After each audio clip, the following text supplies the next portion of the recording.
Continuamos con nuestra clase de algoritmos computacionales en el tema de PCI.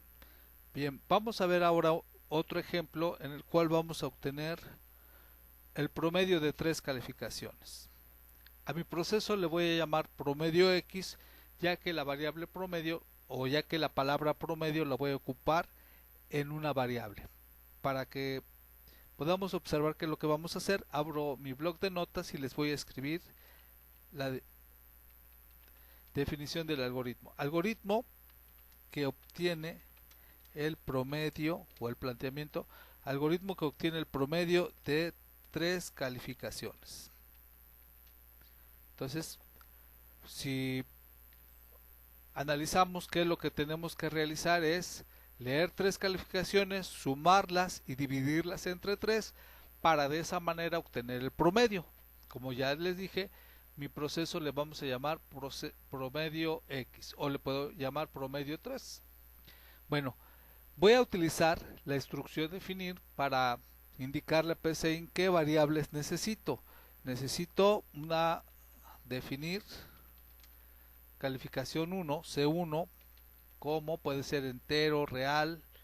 Vamos a ponerle real.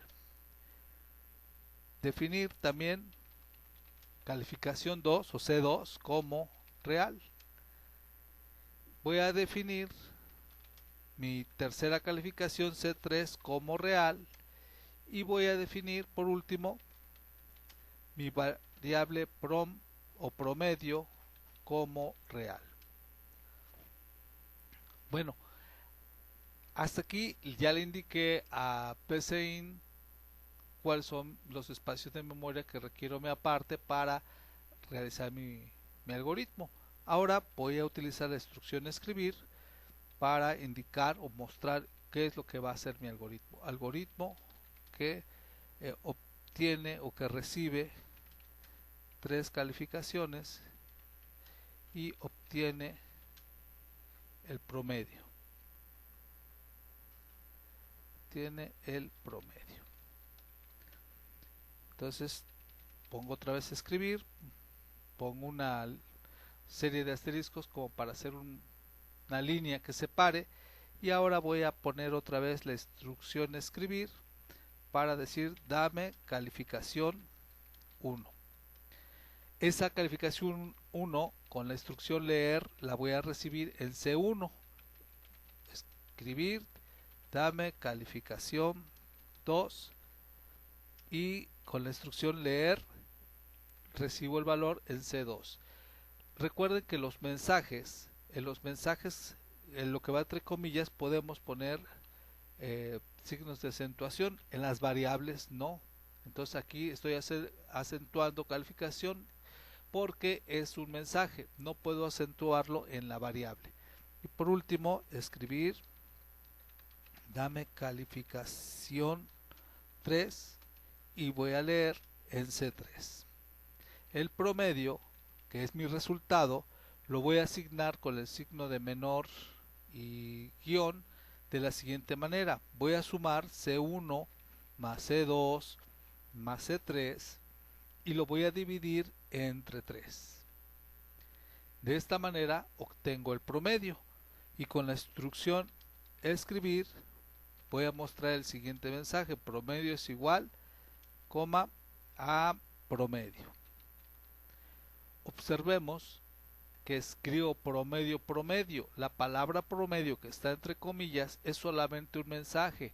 La palabra promedio que está sin comillas es el lugar donde va a estar guardado el valor o el resultado de la fórmula de sumar C1 más C2 más C3 entre 3. Entonces, si lo ejecutamos, dame calificación 1 tiene 10, 7 y 8, su promedio es 5.66.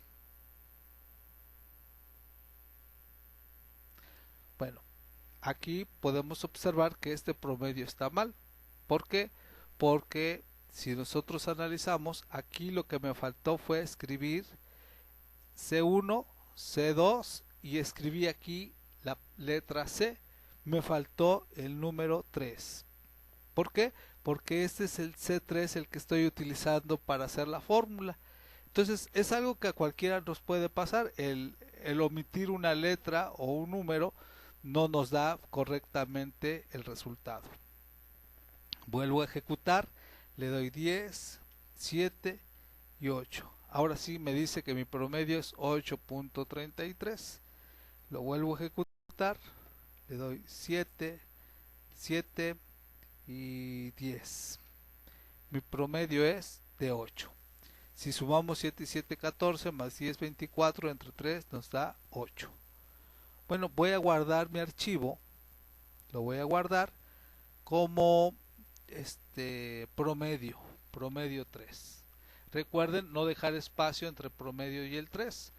Y se me ocurre aquí un ejercicio que lo dejamos en clase presencial, que sería algoritmo que obtenga la calificación de la materia de acuerdo a la siguiente forma de evaluación. 3 parciales van a equivaler al 40% de la calificación final. Un examen ordinario equivale al otro 40% de la calificación final. Y un trabajo práctico va a equivaler al 20% de la calificación final. Entonces, datos de entrada, tenemos que poner parcial 1, parcial 2, parcial 3, ordinario y prácticas. Estas van a ser nuestras 5 variables de entrada. De acuerdo a estas 5 variables de entrada, nosotros tenemos que realizar una regla de 3 para obtener el porcentaje que equivale de acuerdo a estas calificaciones. Por ejemplo, para obtener el porcentaje de los parciales, vamos a introducir las 3 calificaciones de parciales, las vamos a sumar y vamos a obtener mediante una fórmula de regla de 3 qué porcentaje del 40% tenemos. De la calificación que se dé en ordinario, vamos a hacer una fórmula de regla de 3 para obtener el otro 40% de la calificación final, y de la calificación que demos de prácticas vamos a hacer una regla de 3 para obtener su porcentaje del 20%, y así sumado los 3 porcentajes obtener la calificación final. Bueno, este ejercicio ya lo hicimos en la clase presencial. Lo pongo acá para recordarlo y para que lo intenten volver a hacer. Nos vemos en la siguiente sesión.